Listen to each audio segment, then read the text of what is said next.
February's chill wrapped the house in a frozen stillness, the wind weaving mournful melodies through cracks in the old wooden beams. Our home, nestled at the edge of a sleepy New England town, had been battered by the recent earthquake. Though it had spared us its full wrath, the house bore scars, splintered window frames, a leaning front porch, and most concerningly, the staircase to the second floor.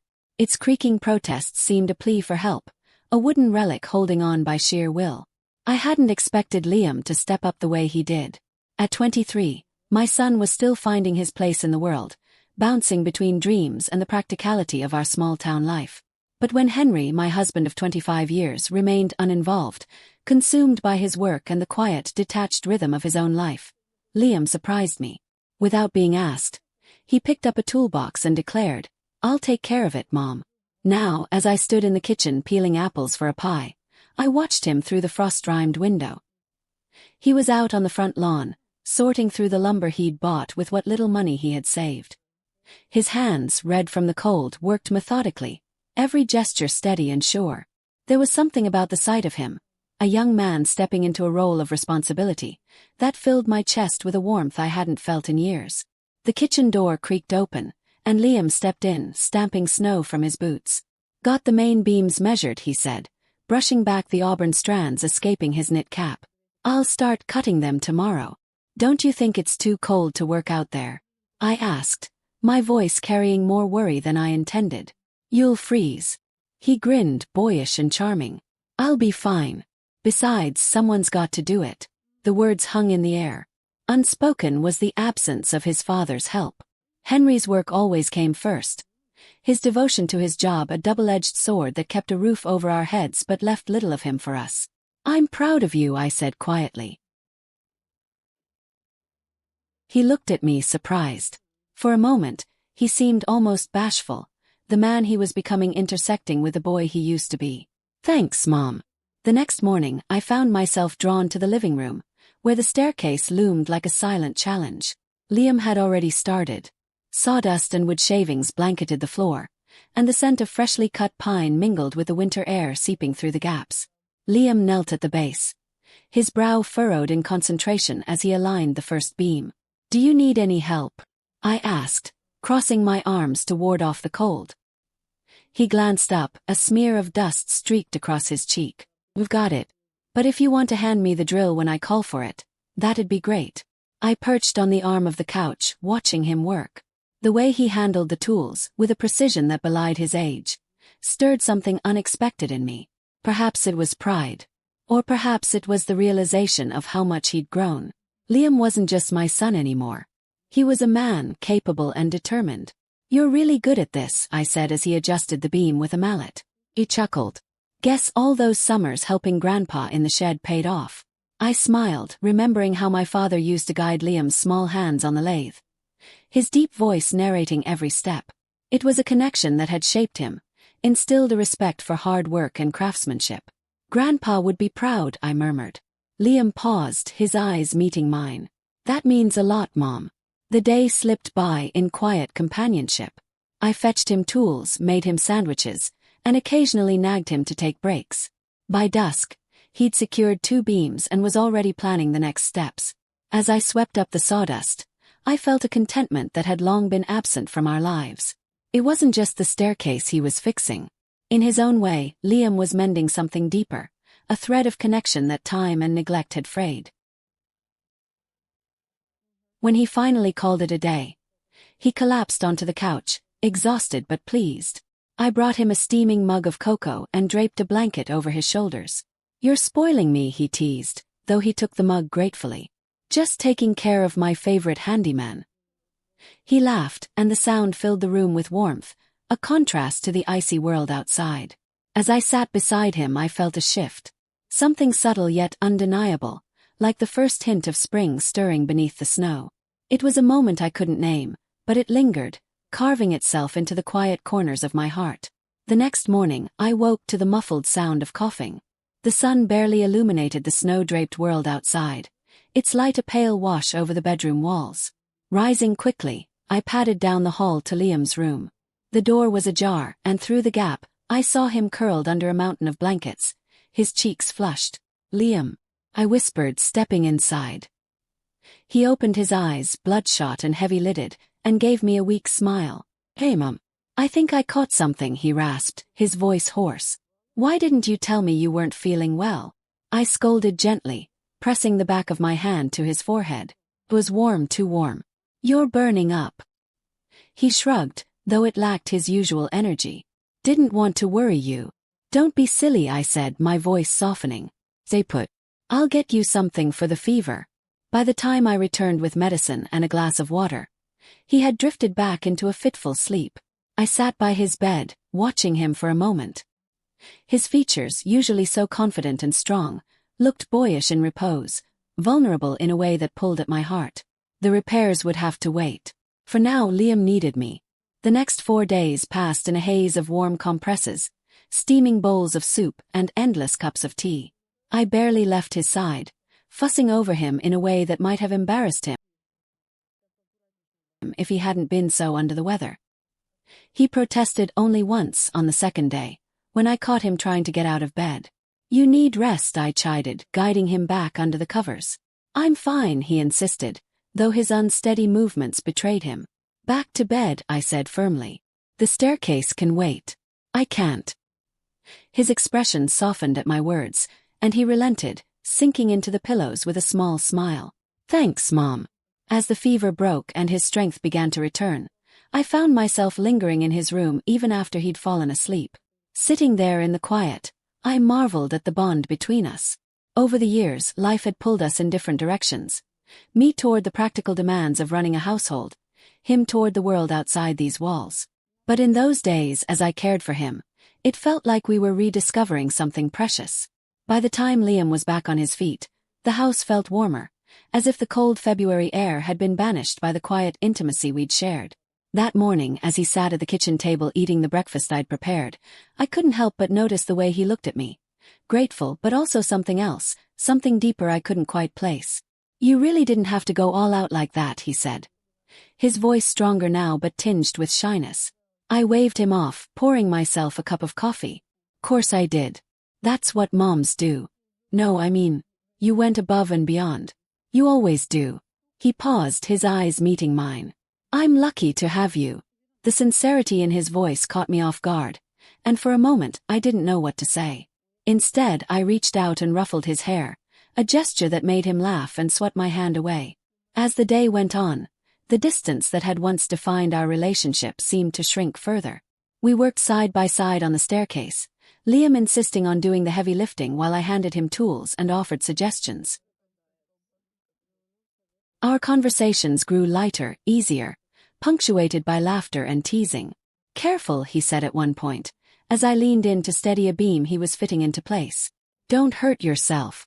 "I can handle it." "I'm not that fragile," I retorted, rolling my eyes. "Besides, someone has to keep an eye on you." He grinned, a spark of mischief in his eyes. "Guess I've got the best supervisor in town." By evening we'd made real progress. The once wobbly staircase now had a sturdy frame, its new wood gleaming in the golden light of the setting sun. As we stood back to admire our work, I couldn't help but feel a swell of pride, not just in the repairs but in Liam. "You did good," I said, nudging his shoulder. "So did you," he replied, his voice softer now. "I couldn't have done it without you." The way he looked at me then, a mix of affection and something unspoken, made my heart skip a beat. I smiled, brushing a stray lock of hair from his face. "You're growing up," I murmured. "Right before my eyes." He held my gaze for a moment, something flickering there that I couldn't quite name. Then he looked away, his cheeks tinged with color. "Guess I had a good teacher." We stood there in the glow of the evening, the world outside lost in snow and silence. In that moment, the bond between us felt unshakable, a quiet understanding passing between mother and son. Whatever lay ahead, we would face it together. And though I couldn't explain it, I knew this winter would mark a turning point, one that would forever change the rhythm of our lives. The days blurred together as winter continued its reign, the snow outside piling high against the windows. Inside, the house felt warmer, cozier, as if the bond between Liam and me had softened the edges of the season. We settled into an easy rhythm, finishing the staircase and moving on to smaller repairs. Henry, as usual, was either at work or absorbed in his own world. His presence felt more as a shadow than as part of the family. One afternoon, as the sunlight spilled through the kitchen window, Liam was fixing a loose hinge on the pantry door. I stood nearby, sipping tea and watching him work, marveling at the surety of his hands. It struck me how effortlessly he had stepped into this role, filling the quiet voids that had grown over the years. "You know," I said, breaking the silence, "you've done so much for this house lately. You should take a break. Go out with your friends." Liam glanced over his shoulder, his screwdriver pausing mid-turn. "And leave you to handle everything." "Not a chance." I laughed softly. "I'm fine. Really. You deserve a little fun." He shrugged, finishing the hinge and straightening up. "I don't mind. I like being here." Something about the way he said it, the quiet sincerity in his voice, made me feel a twinge of emotion I couldn't quite place. Before I could respond, he turned to face me, his hands sliding into his pockets. "Besides," he added, "it's nice spending time with you." My chest tightened at his words, the simplicity of them carrying an unexpected weight.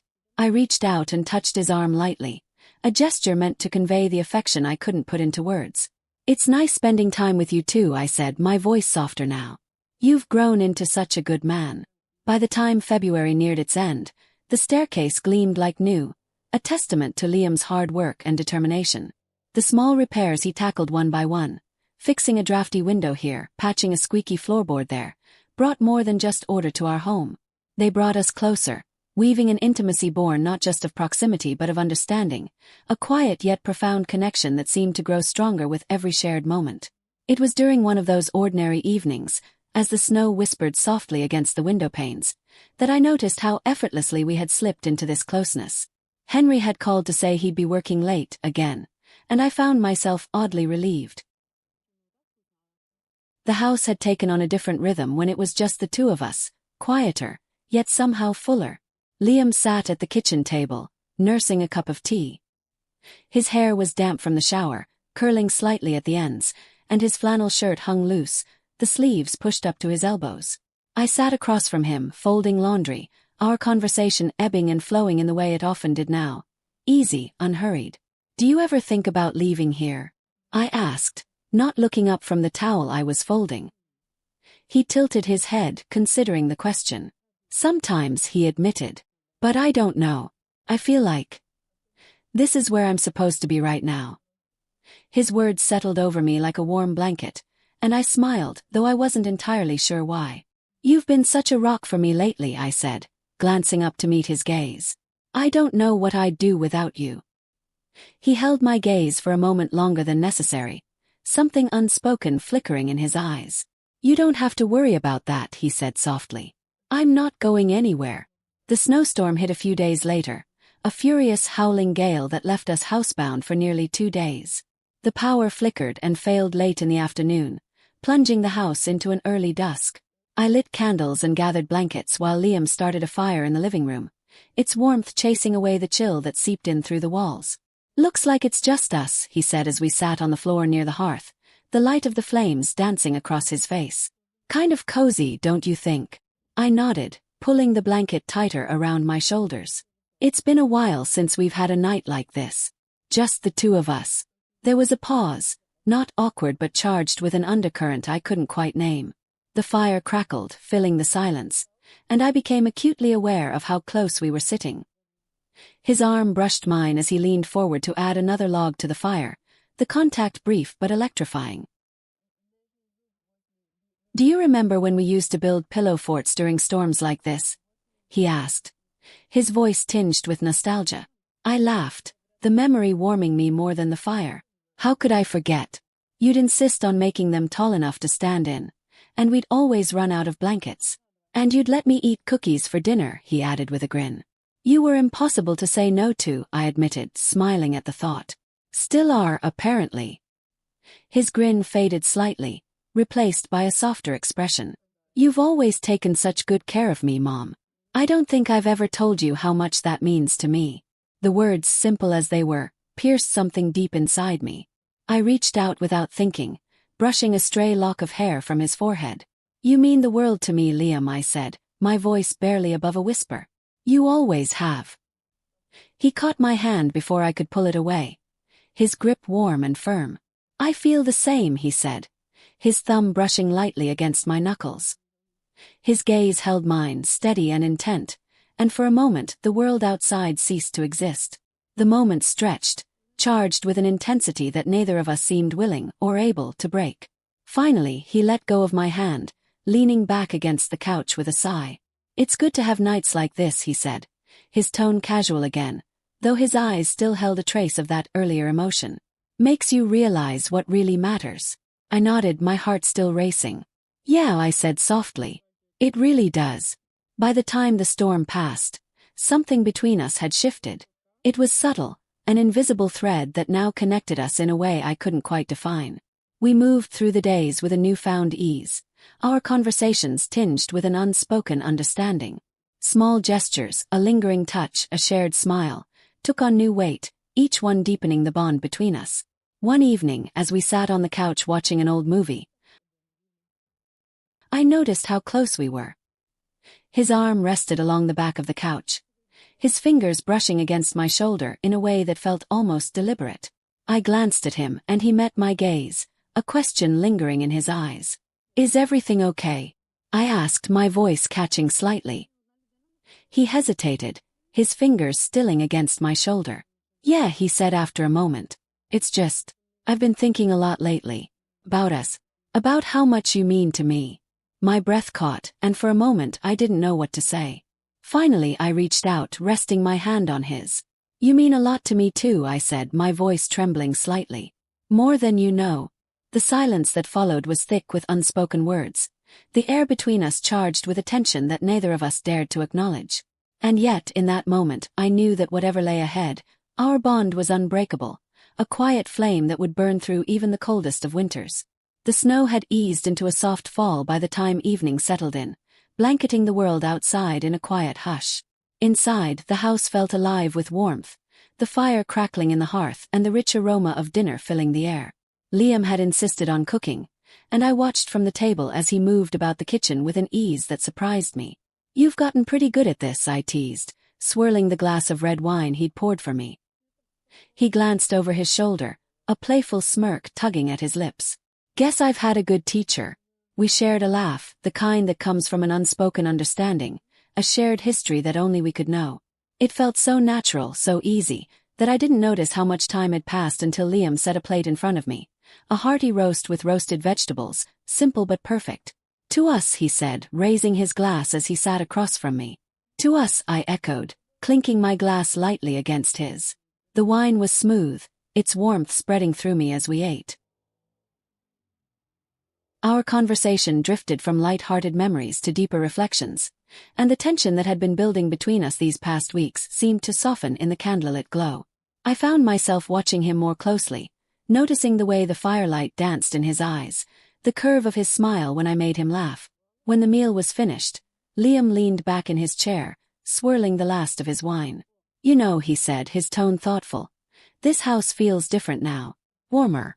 I tilted my head, curious. "What do you mean?" He shrugged, his gaze meeting mine. "It's not just the repairs. Being here working together. It feels like home again." His words sent a ripple of emotion through me, and I reached across the table, covering his hand with mine. "You've done so much, Liam. More than I could have ever asked for." He gave me a soft smile, his fingers curling lightly around mine. "I wanted to. For you." For a moment, the world seemed to pause, the quiet intimacy between us deepening with every passing second. I broke the moment reluctantly, standing to clear the dishes. "Let's get this cleaned up," I said, my voice steadier than I felt. But Liam stopped me, taking the plates from my hands and setting them aside. "Leave it," he said gently. "It's been a long day. Let's go upstairs." The new staircase creaked softly under our steps, the wood still settling into its place. Liam walked beside me, his shoulder brushing mine as we ascended. When we reached the landing, he paused, turning to face me. "I'm glad you trusted me with this," he said, gesturing to the stairs. "It means a lot." I smiled, reaching out to touch his arm. "You've earned that trust, Liam. You've grown into someone I can always count on." The word seemed to hit him deeply, and before I could pull away, he wrapped his arms around me in a warm, steady embrace. His strength enveloped me, and for a moment, I simply let myself sink into the safety of his arms. "You mean everything to me, Mom," he said quietly. His breath warm against my hair. I pulled back slightly, just enough to look up at him, my hands resting lightly on his shoulders. "You mean everything to me too," I said, my voice barely above a whisper. He leaned in then, pressing a soft, lingering kiss to my cheek. It was an innocent gesture, yet it carried a weight, a tenderness that left me breathless. When he pulled back, his gaze held mine, steady and searching. Everything felt different now. Charged, alive, and impossibly close. And though I couldn't predict what tomorrow would bring, I knew one thing with certainty. The bond between Liam and me had become something unshakable, something that would endure long after the snow melted and the world outside came alive with spring.